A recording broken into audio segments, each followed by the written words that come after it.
This woman believes the sun should rise and set according to her needs.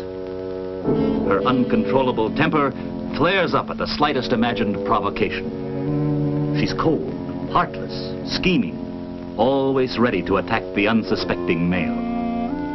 Her weapons are her looks, her personality, her youth. Deadly, mortal weapons which never cease to fascinate her. She spends most of her time and thought keeping in fighting trim. Her vanity is beyond belief. This is the only person in the world she really loves. Everyone else is either an admirer or a slave. She's a megalomaniac. She's a gold digger. Or so she seems to her husband, Frank Carson, who is a tyrant of the evil mold. Power-hungry, domineering, dominating, he lusts for control of other people, forever seeking subjects to his stubborn, iron will. He's arrogant, cocksure, the world's foremost authority on everything, from driving a car to starting a fire, from playing a bridge hand to cooking a steak. At the office all day, according to him, he's a tiger. At home, he must play the royal lion, subjugating one and all to his inspired rule. There is no way but his way. Everything he disagrees with must be changed. No one else can ever be right. Or so it seems to his wife, Honey Carson. Gold digger. All I'm trying to do is make the house livable. Make myself look human. Make the meals eatable with that little bit of money we have. He must think I can run the house and dress myself for nothing per month. That's what he'd like anyway. He must be crazy. How does he even dare mention money around me? He knows I haven't a thing to wear. I had most of these dresses before we got married.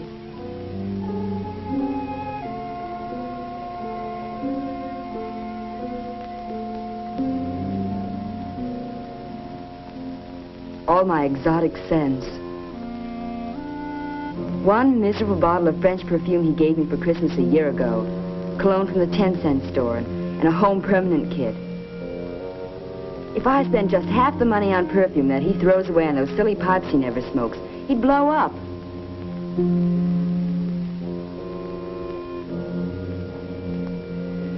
And here's my collection of imported and domestic footwear. Those pumps I bought 3 years ago for that weekend at the university. This pair has been resold twice.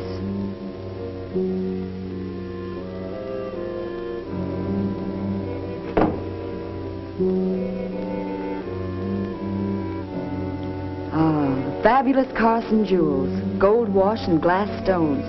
A collection that would delight the heart of any girl less than 10 years old. If diamonds are a girl's best friend, I'm sure alone in this world.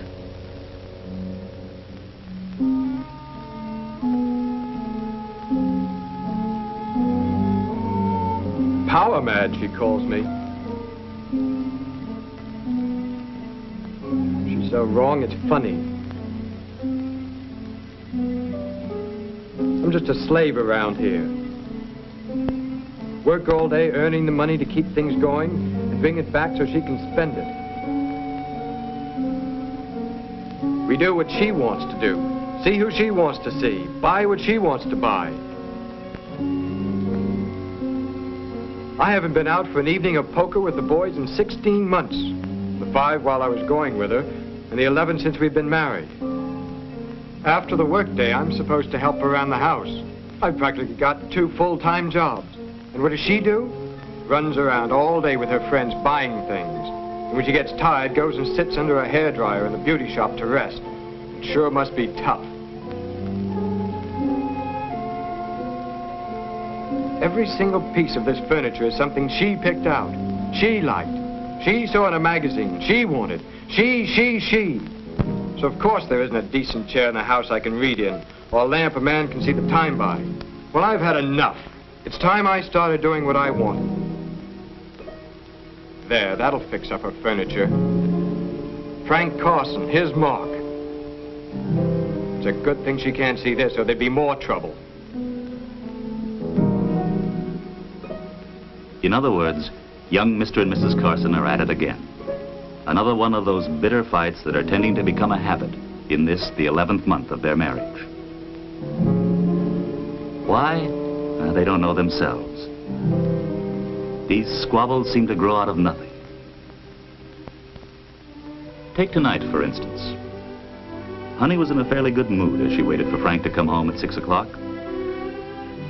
Her day hadn't been very exciting, but then neither had there been any serious disasters. An ordinary, routine, domestic day. And an ordinary evening, for it was 6:30 by the time Frank arrived. His usual half hour late. Honey didn't really mind his being late. She was used to it by now. But tonight he seemed more preoccupied than usual. He was home in body, but not in spirit. His hello was mumbled, formal, disinterested. He hardly noticed her. One might have thought he'd stopped into a restaurant for supper, complaining all the time about what a hard day he'd had. Fine way for an evening to begin. Hard day indeed. And what about her day? Shopping, washing, cleaning, and now his supper. Is this what she'd been getting ready for since 5 o'clock? Yep, I practically took over for the whole sales department today. At the monthly staff meeting, you know. Ed was away, so I went in. Right at the same table with the old man and all the rest of them. Clark and Simpson and Reber. Now eat your soup while it's hot. Who's Reber? Oh, I've told you a million times. He handles research, development, and personnel. Wears 2 hats. Does a pretty good job. Eat it while it's hot. Why didn't you tell me it's boiling? Maybe it's so hot because I've warmed it over about 5 times. Yeah. Well, anyway, let me tell you about this meeting. It was really interesting being in there and talking it over with the big boys. Mr. O'Connell himself said that some of my ideas were good. Really? Yeah. Oh, the first part of it was pretty dull. The old man gave everybody a sort of pep talk about how we really had to put on the steam to get up over the last quarter. And then Clark made his report on production. Said that we'd have the new model in about a month. A month? That's what Clark said. I could hardly believe it myself. He said he and Reber had worked the last bugs out of it. They put a pilot model through production. The line's just about set up for full-scale flow. Honey's concern with pilot models and production flow is understandably limited at any time. Tonight, after a day of dull domestic chores and practically no human companionship, she is less concerned than ever. If Frank would only take a little personal interest in his attractive wife, what a difference it would make. Truth is, she'd probably settle for a small compliment on the condition of the house or the adequacy of her cooking. A word about her appearance would have a tremendous effect on things. And if the young executive could find time to express a little real affection, he would change the entire atmosphere of the Carson household this evening. But Frank is full of his own problems. But the big problem is personnel turnover. I suggested that we advertise in the big upstate papers for experienced workers. Naturally, Simpson said it would cost a lot and we probably wouldn't get much return. But you know him. Always looking on the dark side if it isn't his idea. I could see the old man and some of the others thought it might work. Uh-huh. I hope you like the dinner. I used the new mixer to make you special sauce. Yeah, sure, it's fine. But you haven't heard anything yet. So Reber told Simpson right in front of everybody, either we get personnel or we're in trouble. Frank's talk is rather technical, and Honey doesn't actually know the men he spends his days with. But why is Frank reliving his office life at home this evening? Could it be that the meeting didn't go as well as it might have? Were Frank's superiors rather slighting about his ideas? Is he perhaps making stronger arguments now than he did this afternoon? Could be. Maybe if Honey were a little more impressed, Frank's problem of self-assurance would be relieved. He might even think of changing the subject. But then, how understanding can we expect a young wife to be?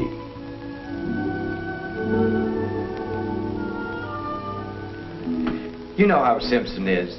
Always against everything. And nobody dares speak up to him because he's very close to the old man. But I stuck to it. Nobody really definitely turned me down.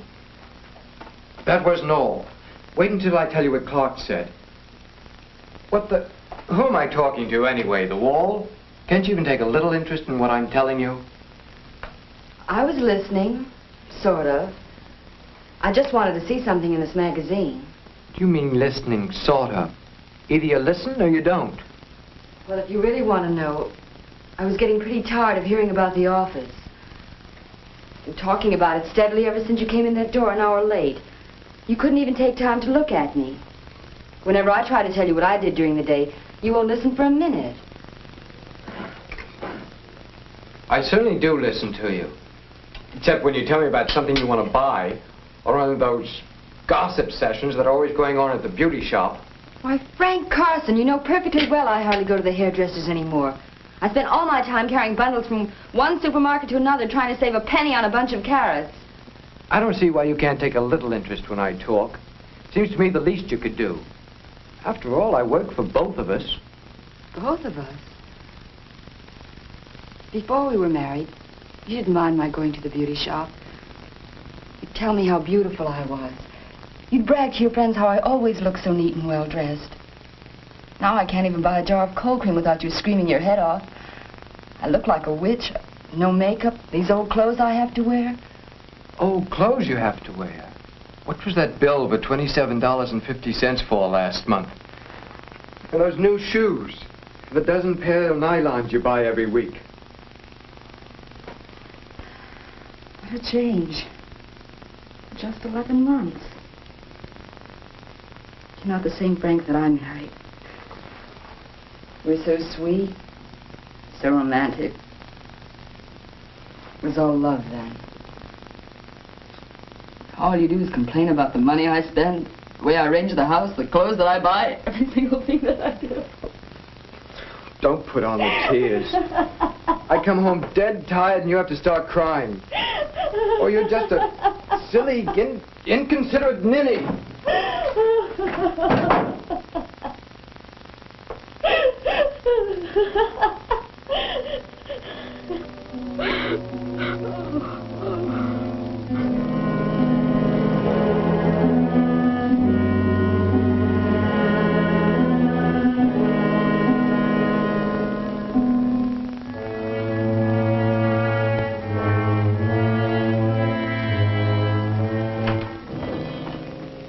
Isn't it possible for you to find some other place to hang out your wet clothes than in our one tiny bathroom? I'm sick and tired of living in a laundry. Well, that's too bad about you. Yet it's a decent apartment where I can put out a laundry dryer. Where do you expect me to hang up my clothes? On the bookcase? Or maybe I shouldn't wash them. Maybe I should just throw them out when they're dirty. Another apartment? We can't even pay the rent on this one. It isn't good enough for you, though. If we had a bigger one, you might be able to buy some more furniture, I suppose. You must want to see me bankrupt. All you ever think about is spending money. Furniture and rent and clothes. Ed Russell says that he hasn't spent as much on furniture in 5 years as we have in just 11 months. You ungrateful, stingy, bossy, big shot. Hold it, everybody. What a picture. This would be a fine way to freeze. And yet it's becoming a typical scene of the Carson romance in action. Somebody might say the Carsons didn't like each other anymore. Let's look back at a picture of them taken just before they were married. In those days, Honey thought Frank was wonderful just because he was so steady, as she put it, about money. And he thought she was adorable because she always turned up so well groomed when they went out. She would make the perfect wife for a real gentleman, he used to think. A real lady.